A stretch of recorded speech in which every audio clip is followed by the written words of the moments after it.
que de repente cuando empiezas a analizar y ves el sketch y ves que esto puede ser una realidad, puede ser impactante, ¿no?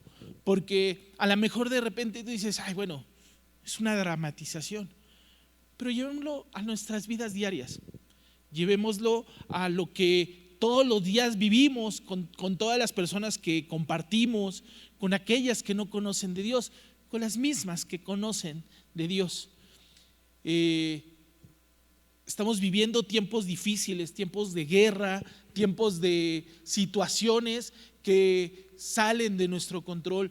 La sociedad podemos ver que cada vez está más entregada hacia ciertas tendencias de censurar, ciertas tendencias hacia callar aquello que es la verdad.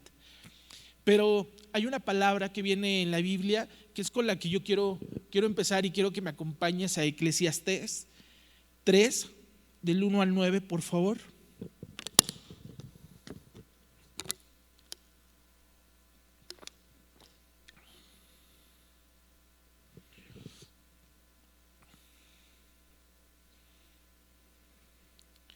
Dice así: todo tiene su tiempo y todo lo que quiere debajo del sol tiene su hora.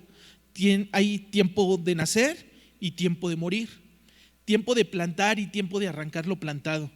Hay tiempo de matar y tiempo de curar, tiempo de destruir y tiempo de edificar, tiempo de llorar y tiempo de reír, tiempo de endechar y tiempo de bailar, tiempo de esparcir piedras y tiempo de juntar piedras, tiempo de abrazar y tiempo de abstenerse de abrazar, tiempo de buscar y tiempo de perder, tiempo de guardar y tiempo de desechar, tiempo de romper y tiempo de coser, tiempo de callar y tiempo de hablar, tiempo de amar y tiempo de aborrecer, tiempo de guerra y tiempo de paz.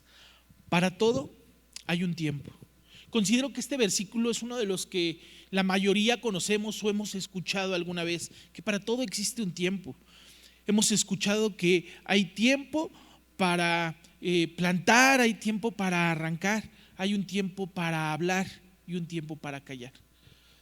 Y a veces esos tiempos, lo difícil no es poder identificar que hay que callar, sino cuándo hacerlo. Lo difícil no es entender cuándo hablar o cómo hablar, sino cuándo hacerlo. Y yo comenzaba diciéndoles, estamos viviendo tiempos difíciles. Y sin miedo a equivocarme, creo que estamos en un tiempo donde Dios nos está pidiendo hablar, hablar sin temor, compartir nuestra fe, compartir aquello que creemos para aquellos que aún no lo conocen, para aquellos que aún no lo viven. A veces este tiempo de poder hablar, este tiempo de poder predicar el evangelio nos lleva a otras preguntas: cómo hacerlo, dónde hacerlo, con quién hacerlo. Muchas veces las barreras que nos ponen el hablar ni siquiera tienen que ver con el evangelio mismo, tienen que ver con nosotros. Es que no sé si esté preparado para poder hablar, es que mi amigo no sé qué vaya a pensar de mí si le hablo, es que yo tengo en el trabajo, no es el lugar para predicar. Y de repente nos ponemos barreras y barreras, donde lo que hacemos en lugar de hablar es callar, o hablamos de cualquier otra cosa. Nos acoplamos al mundo en donde estamos viviendo.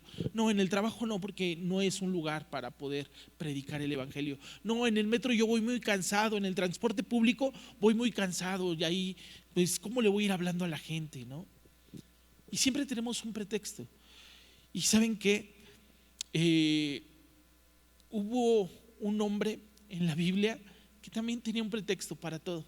Y quiero que conozcamos y quiero hablarles de tres preguntas esenciales que debemos hacernos para poder predicar el evangelio, para poder hablar sobre el evangelio. Y quiero comenzar con este hombre. Si me acompañan a Éxodo 3, versículo 11.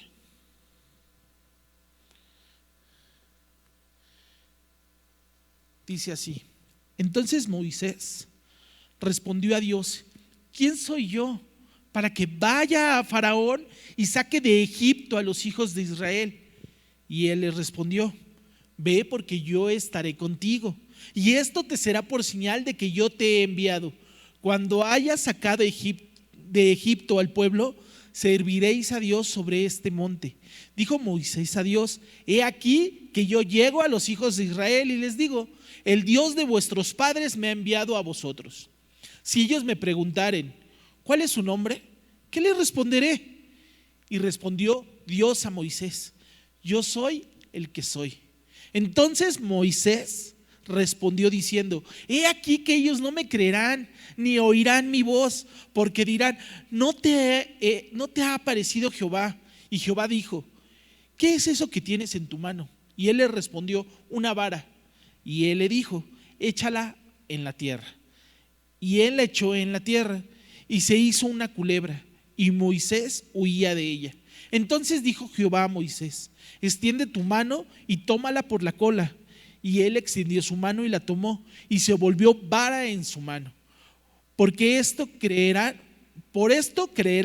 que se te ha aparecido Jehová, el Dios de tus padres, el Dios de Abraham, el Dios de Isaac y el Dios de Jacob. Le dijo además Jehová: mete ahora tu mano en tu seno. Y él metió la mano en su seno, y cuando la sacó, he aquí que su mano estaba leprosa como la nieve. Y dijo: vuelve a meter tu mano en tu seno. Y él volvió a meter su mano en su seno, y al sacarla de nuevo del seno, he aquí que se había vuelto como la otra carne.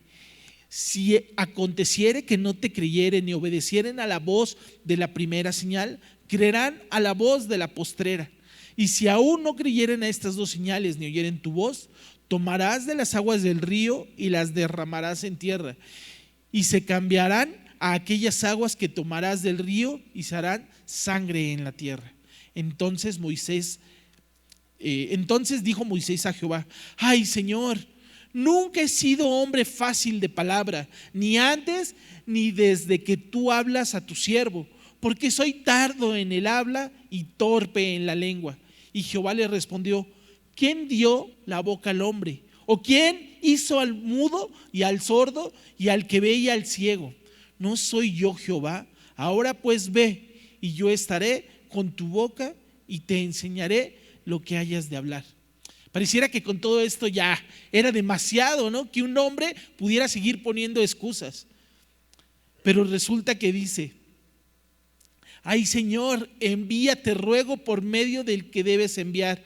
Y entonces Jehová se enojó contra Moisés y dijo: ¿no conozco yo a tu hermano Aarón, levita, que él habla bien? Y he aquí que él saldrá a recibirte, y al verte se alegrará en su corazón. Tú hablarás a él y pondrás en su boca las palabras, y yo estaré en tu boca y con la suya, y os enseñaré lo que hayáis de hacer. Y él hablará por ti al pueblo. Él te será a ti en lugar de boca, y tú serás para él en lugar de Dios. Y tomarás en tu mano esta vara con la cual harás señales. Wow. Tenía la oportunidad de oro Moisés. Quiero que nos pongamos un poquito en el contexto en lo que está sucediendo esto. Moisés iba caminando con sus ovejas. Él realmente estaba pastoreándolas.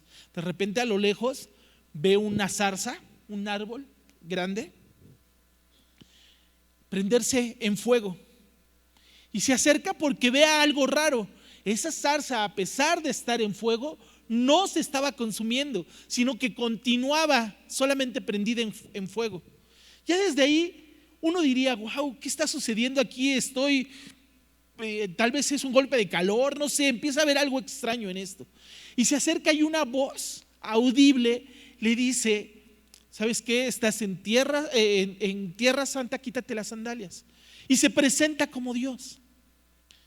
Yo no entiendo por qué, cuando ha sucedido esto, Moisés en ese momento dejaría todo, ¿no? O sea, dice: wow, estoy en la presencia de mi Dios. Y no solo eso, está teniendo un diálogo con Dios.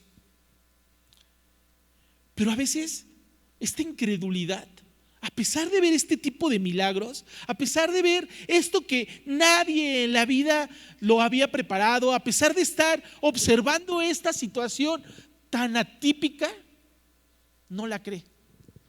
Yo no sé si conozcan a estos chicos o personas que venden el Herbalife. No sé si alguien aquí vende Herbalife, pero híjole, son las personas que yo me he topado que más creen en el producto que venden. En verdad, o sea, a mí se me han acercado y me dicen, es que te va a cambiar la vida. Si estos cuates o estas personas fueran evangelistas, la iglesia estaría llena, en verdad, porque confían, porque creen en el producto que están vendiendo, se convencen a ellos mismos del producto que están vendiendo, en verdad. Pero ¿sabes qué? Muchos cristianos no estamos convencidos del Dios que tenemos. A pesar de que presenciamos milagros, a pesar de que vemos transformaciones en personas que decíamos, bueno, esto nunca va a suceder, en nosotros mismos vemos situaciones, de repente no creemos en Dios, no le creemos a Dios.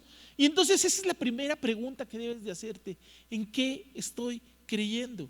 Si no le estoy creyendo a Dios, porque si le creyera, yo estaría pregonando el evangelio a todo el mundo, ¿no? Aquellas personas que creen en el Herbalife, encuéntratelas en la calle y te van a vender media hora Herbalife. En cambio, nosotros nos da pena decir que Dios ha hecho un milagro en nuestras vidas. Nos da pena decirles que somos diferentes. A veces, porque del dicho al hecho, todavía hay un gran trecho, ¿verdad?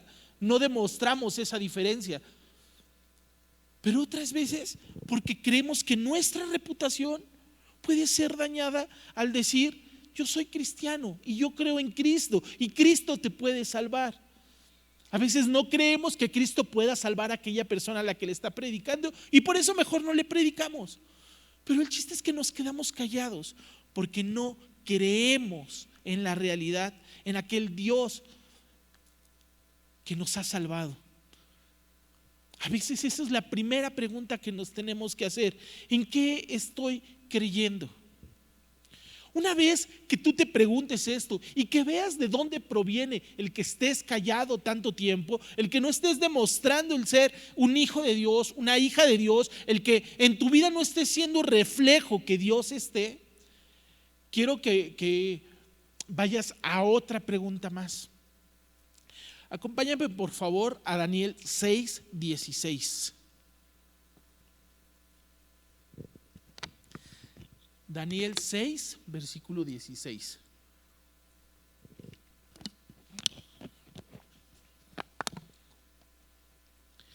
Dice así: entonces el rey mandó y trajo a Daniel y le echaron en el foso de los leones. Y el rey dijo a Daniel: el Dios tuyo, a quien tú continuamente sirves, él te libre. Y fue traída una piedra y puesta sobre la puerta del foso, la cual selló el rey con su anillo y con el anillo de sus príncipes, para que el acuerdo acerca de Daniel no se alterase. Luego el rey se fue a su palacio y se acostó, ayunó, ni instrumentos de música fueron traídos delante de él y se le fue el sueño. El rey pues se levantó muy de mañana y fue apresuradamente al foso de los leones, y acercándose al foso llamó a voces a Daniel con voz triste y le dijo: Daniel, siervo del Dios viviente, el Dios tuyo a quien tú continuamente sirves, ¿te ha podido librar de los leones? Entonces Daniel respondió al rey: oh rey, vive para siempre. Mi Dios envió a su ángel, el cual cerró la boca de los leones para que no me hiciese daño, porque ante él fui hallado inocente. Y aún delante de ti, oh rey, yo no he hecho nada malo.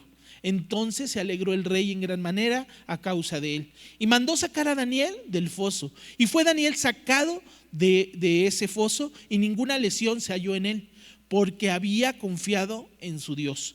Y dio orden al rey, y dio orden el rey. Y fueron traídos aquellos hombres que habían acusado a Daniel y fueron echados en el foso de los leones, sus hijos, sus mujeres, y aún no habían llegado al fondo del foso, cuando los leones se apoderaron de ellos y quebraron todos sus huesos. Entonces el rey Darío escribió a todos los pueblos, naciones y lenguas que habitan en toda la tierra: paz os sea multiplicada. De parte mía es puesta esta ordenanza, que en todo dominio de mi reino todos teman, y también ante la presencia del Dios de Daniel, porque Él es el Dios viviente y permanece por todos los siglos, y su reino no será jamás destruido, y su dominio perdurará hasta el fin. Él salva y libra y hace señales y maravillas en el cielo y en la tierra. Él había librado del poder de los leones a Daniel. Amén. Daniel todas las mañanas se paraba frente a la ventana, se inclinaba y oraba al Señor. Los hombres que tenían cierta envidia, cierto coraje, porque Daniel tenía algunos privilegios gracias a que estaba orientado por Dios, les daba buenos consejos al rey y por eso era valorado por el rey Darío. Estos hombres sentían envidia y le dicen, sabían lo que hacía Daniel, lo habían visto hacer todos los días esta misma situación, hincarse todas las mañanas y orar a Dios. Y le dice al rey Darío: de ahora, ¿por qué no das un decreto que ahora en adelante nadie más pueda adorarte que no eras tú? Mandan a hacer una estatua. El rey Darío se siente elogiado, dice: sí, este es el decreto, y aquel que no obedezca va a ser echado a la fosa de los leones. Bueno, era una trampa que estaban preparando para Daniel. Este es el contexto en el que se estaba viviendo, y es por eso que Daniel es echado a esta fosa. Pero aquí la pregunta que es la importante es: ¿en qué crees tú? ¿En qué crees tú realmente? Daniel estaba creyendo que a pesar de la situación que se presentara, su Dios lo iba a librar. Que a pesar de las dificultades que pudieran darse, su Dios le iba a librar. ¿Y sabes por qué sé esto? Porque él, a pesar de haber escuchado la proclamación de este rey, se para, va a la ventana y ora a Dios. No tuvo miedo, porque sabía que Dios le iba a librar. ¿En qué estás creyendo tú realmente entonces? Ya sabes, la primera pregunta es: ¿creo realmente? ¿Estoy creyendo en Dios? ¿Y en qué tipo de Dios estoy creyendo realmente? ¿Aquel Dios que me puede librar? ¿Aquel Dios que no se ajusta a las circunstancias para poder gobernar mi vida? ¿O estoy creyendo en un Dios que, pues yo como no soy justo, yo como no estoy siendo recto, pues no puedo predicarle de ese Dios a nadie? Por eso no invito a mis familiares, por eso no invito a mis amigos cercanos a la iglesia, porque saben que no me estoy comportando ni como Dios me lo está pidiendo, pero tampoco estoy siendo como el mundo quiere que sea. Entonces estoy en medio. Daniel no. Daniel era recto, y desde el principio del libro de Daniel, creo que es uno de los libros más bonitos respecto a esta fe y esta convicción. Vemos un Daniel constante, a pesar de las circunstancias y a pesar de lo que está sucediendo en su vida, él es constante. Daniel vivía día a día lo que predicaba. Ahora, ¿lo predicaba? Sí. El rey Darío sabía quién era ese Dios, ¿verdad? Nos dice: que tu Dios te salve, Daniel. Aquel que dices que todo lo puede, que te salve. Y una vez que él se es convencido de que ese Dios sí es, también lo proclama. ¿Qué tenemos que hacer para salir allá afuera y decir que ese Dios en el que yo creo también te salve a ti, y que también te toque a ti y te transforme a ti? Y que al ver tu cambio y tu transformación digan: yo quiero de eso, de lo que tú tienes. ¿Por qué si antes eras esta persona, ahora eres esta? ¿Qué está pasando en tu vida?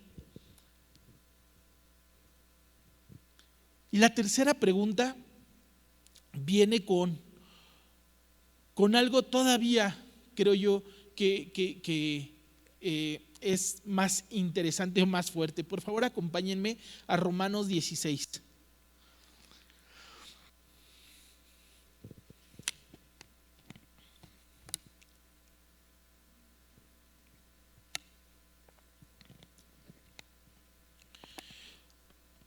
En Romanos 16 estamos viendo los viajes de Pablo y están hablando de Pablo, justamente. Dice, pero viendo sus amos que había salido la esperanza de su ganancia. Un poquito del contexto es que están llegando Pablo y Silas a un pueblo y ven un espíritu de adivinación en una mujer, lo echan fuera y los amos de esta persona ven que había salido la esperanza de su ganancia. Dice, prendieron a Pablo y a Silas y los trajeron al foro ante las autoridades y presentándolos a los magistrados dijeron, estos hombres, siendo judíos, alborotan nuestra ciudad y enseñan costumbres que no nos es lícito recibir ni hacer, pues somos romanos. Y se agolpó al pueblo contra ellos, y los magistrados, rasgándoles las ropas, ordenaron azotarles con varas. Después de haberles azotado mucho, los echaron en la cárcel, mandándolos al carcelero que los guardase con seguridad, el cual recibió este mandato, los metió en el calabozo de más adentro y les aseguró los pies en el cepo. Pero a medianoche, orando, Pablo y Silas cantaban himnos a Dios y los presos los oían. Entonces sobrevino de repente un gran terremoto y de tal manera que los cimientos de la cárcel se sacudían y al instante se abrieron todas las puertas y las cadenas de todos se soltaron. Despertando el carcelero, viendo abiertas las puertas de la cárcel, sacó su espada y se iba a matar, pensando que los presos habían huido. Mas Pablo clamó a gran voz diciendo, no te hagas ningún mal, pues todos estamos aquí. Él entonces, pidiendo luz, se precipitó hacia adentro, temblando, se postró a los pies de Pablo y Silas y sacándolos les dijo, señores, ¿qué debo hacer para ser salvo? ¿Cuándo hacerlo? ¿Cuándo debo predicar? En todo momento. Las circunstancias de tu vida no son las que te definen a ti. Las circunstancias de tu vida, de lo que estás pasando, no te pueden definir a ti, porque tú eres un hijo de Dios. Algo que yo leía cuando estaba preparando la prédica es acerca de nuestra identidad como hijos. Y es que a veces se nos olvida que Jesús mismo dio su vida por ti y por mí en la cruz. Derramó su sangre sabiendo cómo ibas a ser tú, cómo iba a ser yo, las decisiones que íbamos a tomar, lo que íbamos y no íbamos a hacer. Y Él dijo, sí, yo doy mi vida por Él, porque lo quiero aquí. Y tú tienes un propósito y tienes un mandato. Y este mandato es, por tanto, id y hacer discípulos a todas las naciones, bautizándolos en el nombre del Padre y del Hijo y del Espíritu Santo, enseñándoles que guarden todas las cosas que os he mandado, y he aquí, yo estoy con vosotros todos los días hasta el fin del mundo. Esa es nuestra labor. Y eso es lo primero que tenemos que pensar. Hoy, Señor, tú me has dado salvación, ¿a quién más debo de ir? Señor, pero no soy perfecto, ni lo vas a hacer. No esperemos a vivir circunstancias agradables para compartir el Evangelio. No esperemos a ser perfectos para compartir el Evangelio. No esperemos a ser perfectos para compartirlo, porque eso no va a suceder. Estamos en una constante transformación, estamos en una constante santidad hacia el Señor, que solamente cuando lleguemos a su presencia va a ser completada. Mientras tanto, tenemos que hacer lo que Él nos ha ordenado, y hablar estas palabras a todo aquel que se nos presente. A veces nos levantamos pidiéndole: Señor, ponme enfrente, ¿a quién he de hablar? Y el primero que se pone enfrente es tu vecino y dices: soy otro más, el segundo, el tercero, el quinto. Bueno, ya, Señor, ahí luego le hablo, ¿no? Porque queremos acoplar a Dios a nuestras necesidades. Queremos que Dios se acople a lo que nosotros creemos que debe de ser. Así no es como esto funciona. Tú y yo tenemos una responsabilidad. Tú y yo tenemos una obligación, un compromiso. Y es compartir estas buenas noticias que hoy tenemos. Y de repente, como un extra, tú dices: pero ¿qué comparto? ¿Qué digo? Yo no sé cómo hablar del evangelio. Es que, ¿cómo puedo compartir? Bueno, Pablo dice, después de que este hombre quiere hacerse salvo, dice: y ellos dijeron: cree en el Señor Jesucristo y serás salvo, tú y tu casa. La enviaron y le hablaron de la palabra del Señor a él y a todos los que estaban en su casa. Es así de sencillo, no lo compliquemos. No digamos: bueno, el primer paso es que tú vayas. No, es así de sencillo. Llevarlos a la presencia del Señor. No sé si ustedes recuerdan el pasaje del etíope. Lo único que dice es: bueno, ¿y qué nos impide de que yo me bautice en este momento? Nada. Nada. No pongamos nosotros cargas en los demás. No pongamos barreras en los demás. No pongamos nosotros punto y coma antes de que alguien más haga. Simplemente háblales del Señor, de lo que ha hecho en tu vida, pero sobre todo háblales de lo que la palabra de Dios dice. Llévalos hacia las Escrituras, porque ahí es encontrar la verdad, y la verdad te va a hacer libre. A ti, a él, a ella, a quien tú quieras hablarle. Pero tenemos que tomar esa decisión de hacerlo. De nada sirve tener este gran tesoro, esta gran responsabilidad, esta gran bendición, si no la podemos compartir. Hay un dicho que a mí me dijeron hace mucho tiempo, que dicen que el agua, cuando se estanca, se apesta. Nosotros no estamos aquí para quedarnos con esta bendición. No estamos aquí, no somos llamados para recibir salvación a nuestras vidas y quedarnos a calentar una silla en una iglesia. Ese no es nuestro llamado. Nuestro llamado es salir a evangelizar a todas las naciones. Eso es a lo que sí somos llamados. De nada sirve venir todos los domingos si tú en toda la semana no predicas el evangelio. De nada sirve orar y decirle: Señor, sí quiero predicar, pero me da pena. ¿Qué te da pena? ¿Hablar de Dios? Esa es nuestra responsabilidad. Ese es nuestro compromiso no solo con Dios, con la gente que nos rodea. Les decía, es impactante y tal vez dramatizante ver aquí si se muere y a lo mejor pero cuando pasa, cuando realmente pasa, cuando se va aquella persona que nunca tuviste el valor de hablarle, cuando ya no está aquella persona a la que dijiste: sí, un día le voy a hablar, y no tuvo oportunidad de escuchar. ¿Qué pasa cuando eso sí se hace realidad? Simplemente nos olvidamos y bueno, ya era de Dios. No, no era de Dios. Era que tú nunca tomaste tu responsabilidad y que tú nunca hiciste lo que tenías que hacer. Eso es lo que sucede. Y a veces nos deslindamos muy fácil de esa responsabilidad, pero sí es un mandato. Y es un mandato que nos está dando el mismo Jesús a ti y a mí, para que cada uno de nuestros días aprovechemos el poder hacerlo. Ya el cómo lo vayas a hacer y todo lo demás, bueno, ya Dios irá afinándonos, pero comencemos con hacerlo. Comencemos con empezar a predicar el evangelio, ¿no? Si tú dices: ¿sabes qué? Es que no sé predicarle. Bueno, háblale de Jesús y dile: ¿sabes qué? Y todos los detalles te lo van a dar. Ven conmigo a la iglesia, acompáñame a la iglesia. A lo mejor yo no conozco todo, pero te puedo llevar con alguien que nos puede enseñar a los dos juntos. Hermanos,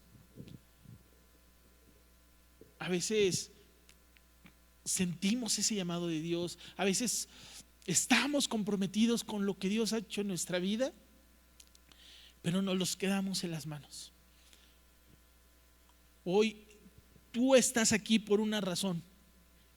Tú estás escuchando en redes sociales, donde sea, esto por alguna razón.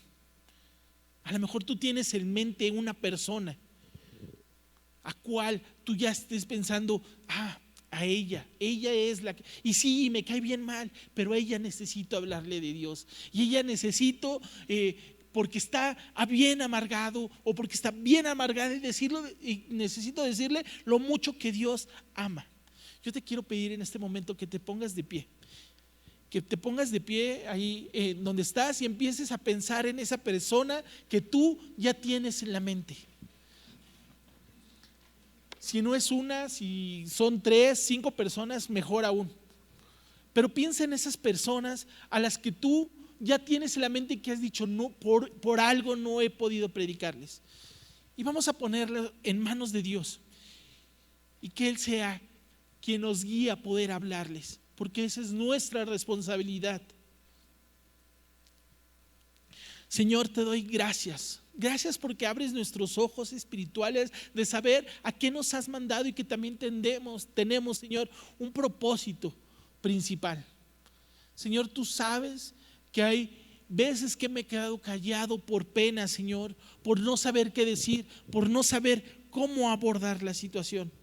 Pero yo te pido que pongas los medios necesarios, Señor, que pongas palabras en mi boca, que pongas esos pensamientos adecuados, Señor, pero que sobre todo, Señor, pongas tu Espíritu Santo en mi vida, Señor, y con humildad pueda acercarme, Señor, a hablar de ti. Hablar porque creo en ti, porque sé los milagros que tú puedes hacer en la vida de aquellos que te conocemos, Señor. Para que mi fe, Señor, sea fortalecida en ti y creer como debo de hacerlo, Señor. Saber que tú eres quien nos libra, Señor, aún de la boca del león. Tú eres Dios, el único que nos puedes dar esta salvación, Señor. Padre, y dejar de ver mi situación externa, Señor. Los momentos difíciles que yo esté viviendo, Señor, los momentos alegres, lo fácil, lo difícil, Señor, mi estado de ánimo, no importa, Dios, porque voy a hablar de ti y tú eres más grande que todos mis problemas, y tú eres más grande que todas mis dificultades, y tú eres más grande que todo aquello, Señor, que es externo a mí. Yo te pido que esa persona en que tenemos en mente cada uno de nosotros, Señor, pueda ser alcanzada por mi boca, Señor, por mis actos, Señor, por lo que hemos de predicar, Señor. Que podamos salir convencidos que tú, Señor, nos has escogido para poderlo hacer. Y que así, con mis defectos, con mis fallas, Señor, con todo aquello que aún estás perfeccionando, podemos llegar hasta aquella persona, aquellas personas, para poder hablarles de tu gran amor. Te doy gracias, Señor, porque tú me das una visión a pesar, Señor, de las circunstancias difíciles que pueda vivir, y tú vas a usarla, Señor, la circunstancia en la que esté viviendo, Señor, como una herramienta para acercarme a ellos, Señor. Te pido que no calles mi boca, Señor, que mientras yo esté aquí, Señor, las piedras no tengan que hablar para proclamar tu evangelio, Señor, en el nombre de Cristo Jesús. Amén y amén.